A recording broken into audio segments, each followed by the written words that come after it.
Dans l'Hérault, Guillaume Ployer et Lucas Garcia ont découvert l'un des plus grands campings de France, peut-être même un des plus grands d'Europe.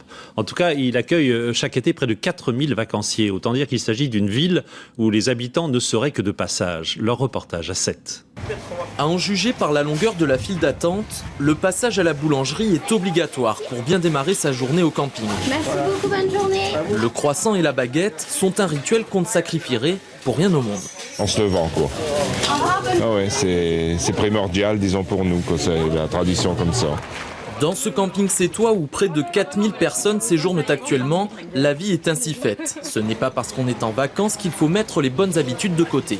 Je ne fais pas de sport, donc je dépense un peu de choses, c'est quand les femmes font le marché. Le matin, les activités intellectuelles sont privilégiées car pour certains, des vacances heureuses doivent être aussi des vacances studieuses. C'est dur quand on a laissé les études il y a bien longtemps, c'est dur de reprendre aussi, hein. Mais c'est de l'exercice. C'est bien pour tout le monde. Au camping, l'ambiance du matin contraste nettement avec celle de l'après-midi. Les allées se vident, les vacanciers disparaissent et le rythme est au ralenti. C'est souvent calme, surtout quand on a un soleil comme celui d'aujourd'hui. On a la chance d'avoir la mer Méditerranée juste en face. Donc effectivement, les gens profitent quand même beaucoup de la plage. C'est vers 18h que l'après-midi plage touche à sa fin et que les campeurs regagnent leur base. Pour certains, un rapide passage chez le médecin du camping, histoire de soigner les petits bobos. C'est pratique puis c'est agréable. Surtout que c'est une femme, c'est agréable.